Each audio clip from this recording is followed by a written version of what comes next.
So hello again everyone. Now using technology has become part and parcel of our daily life. It is something that we cannot do without. It is something that we cannot live without. We are so dependent nowadays on technology that it'll be very hard for us even not using technology for even a single day. Now this technology that we use plays a very important role in shaping our life, our career, our work, our society, and the entire world as a whole. But what we need to remember is that, like how we follow a certain set of rules, a moral rules or moral value in society, like how we need to know and differentiate between what is good and what is bad, what is accepted and what is not accepted in the real world. Likewise, we will also have to follow certain sets of rules. We will also have to follow these moral values even when we use technology. So that is what a computer ethics is all about. Because what happens is when we use the internet, most of us, when it comes to technology, many of us forgot about all the moral ethics that we learn in the society, in the real world. There are things that we might hesitate to do it in the real world, but when it comes to using it or doing it online, we will not even hesitate a bit. Right? So whenever you use technology, you have to have certain sets of computer ethics and you have to follow certain sets of rules. You have to know what is good, what is bad, what is accepted and what is not accepted. So this is what we will be talking about in this particular lecture. We'll start with the first one, the network security here. Network security here is a standard that is or a policy or a standard that is adopted by your network administrator, the person, those people who controls the internet, right? In order to protect the network from any unauthorized user. And this also prevent it also is available in order to prevent the misuse of the network resource. There are many users in the internet who without any right, without any authority here, might try to access the internet. Right? And they might even start misusing the network resources. Like say for example, sending unnecessary data and then trying to access confidential file or important file, blocking you from accessing your own internet account, and then maybe they might even slow down the network speed. These are few of the security concern that your network administrator have to look into. Now, your network in security here, network administrator here, they have to always safeguard the right and the privacy of the people, the authorized people who are using the internet. That means the internet user at all times, irrespective of who they are, what for they are accessing the internet. Their rights and their privacy have to be safeguarded. They have to be protected by the network administrator. And it is also the job of the network administrator here to provide the user with adequate access to all the network resources that is available in the internet. All the genuine user have to have access to all the resources that is available in the internet. And this is what your network security will be working with. Now, why exactly do we need network security? And these are few of the threats. These are the threats. These are the security concern, the main cause of security concern that you will come across when you are using the internet. And we will be looking at one of each and every one of this one by one. So for most of us, normally what we say is for common people who are not into tech, all this technical aspect. When we talk about all the threats in computer, they will refer to it as virus itself, which is not entirely correct. All the threats or the networking threats that are available in the internet are not only virus. There are so many other threats that are available in the computer or in the internet. When we will look at each and every one of these, we'll start with the first one, which is the most common one, which is the virus. Virus here is a program that pretends to be something else.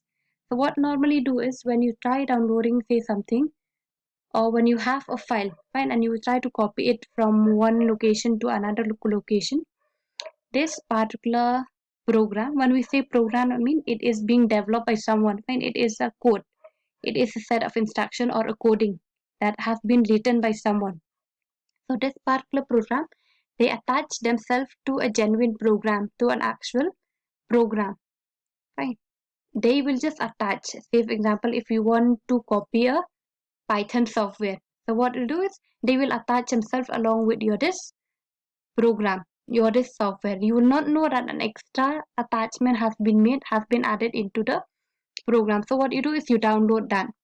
When you download that, or maybe you copy it from your friend's computer, and then you try installing it in your computer. Now when you copy your computer, once it has been copied, when you try to say, once you install it in your computer, and what happens is this virus here will start infecting your computer, and every time you try running that particular program, that means every time you try to open it, to execute it, to open it, this virus here will multiply themselves. That means they'll replicate themselves from 1.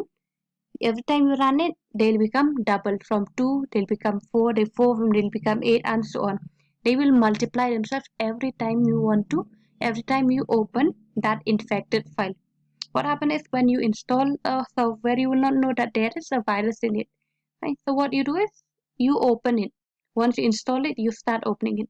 Every time you open a program, this virus will replicate themselves. That means they'll multiply themselves, and they'll keep on multiplying themselves till one day it's okay. What happens is they might eat up all your memory storage capacity if you don't realize, or if you don't clear them beforehand. This virus here can spread out through, say, CDs. When you copy file from one computer to another computer, they can spread when you browse the infected internet sites. You just, that is why what happens is when you log in into any of the website, yeah, you need to know which link to click, which link not to click. There are so many links that might come attached with some genuine website. Fine, it's not necessarily that this part, all these links are actually genuine. They might be linked to some infected internet sites, and they might also be spread through email attachment. And when you have your email delivered to inbox, if there's a virus attached to it, the moment you open your email, what happens is your computer here will get corrupted with this particular thread, the virus. That is regarding your virus. Next, here we have worms. Worms is also a program. It's also a malicious program that pretend to be something else.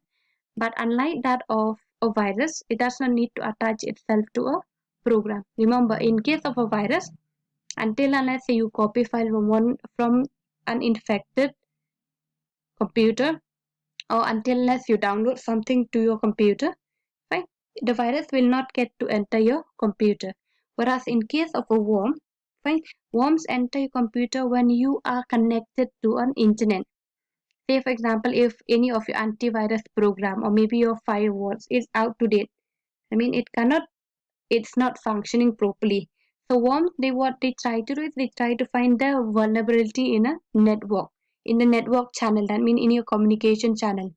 So if there is some vulnerability, what happens is when you enter the internet, fine, through those routes, the communication channel, they will enter your computer. Fine. Every time you don't have to download anything. The moment you are connected to the internet, fine, from there itself, the worm might get to enter your computer. A worm works here by itself, and it is an independent object. It doesn't need to attach itself to any file. It doesn't need to pretend to be something else.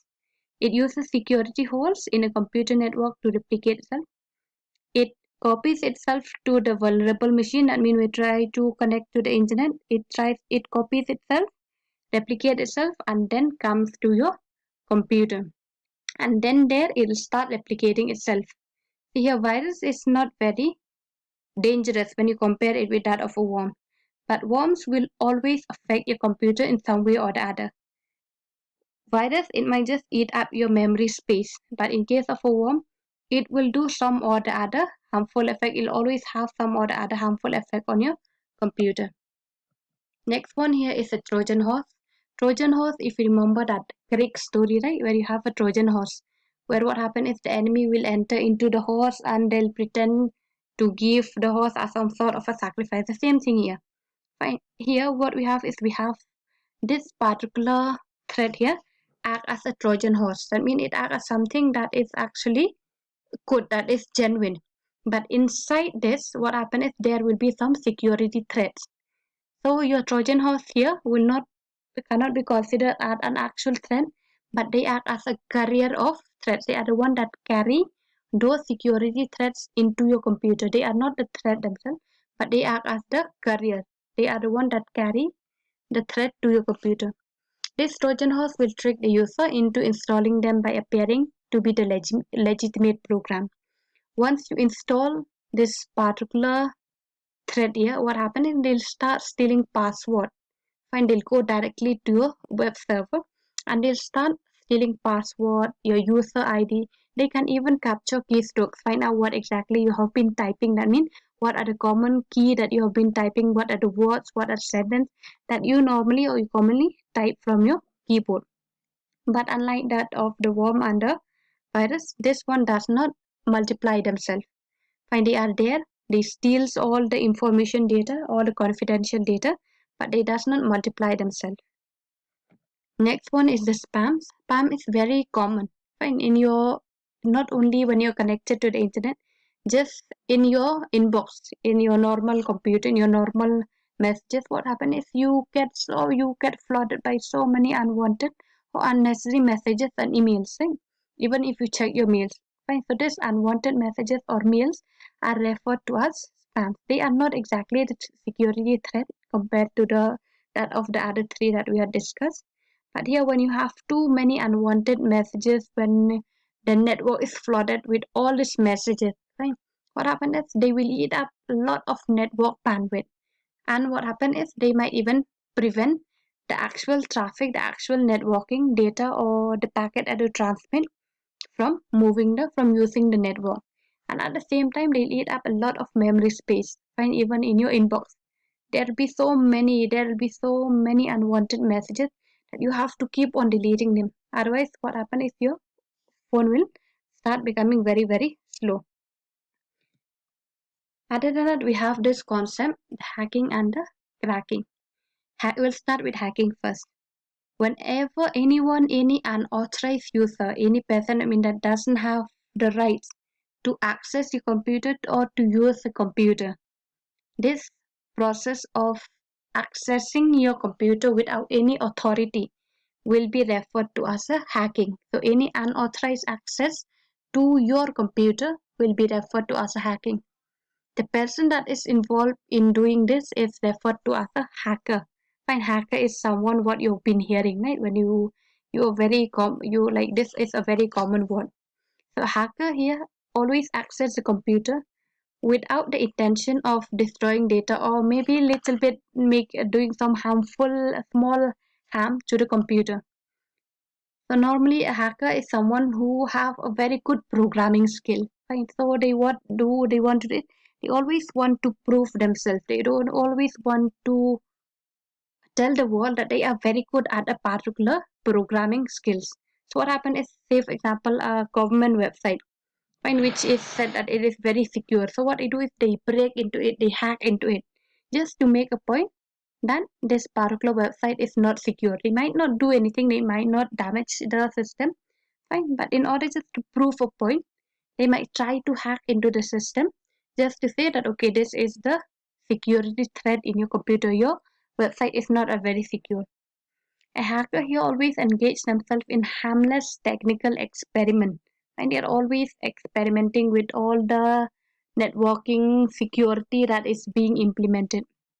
In order they do it just for fun or maybe for learning activities, just to learn about new things and all that. Right? Their intention, normally a hacker intention is not to cause any harm to a system. So you must have even heard of something called ethical hacking. Ethical hacking are normally those hacker who help, say for example, what you see in movies, who help the say police personnel in order to break down some case.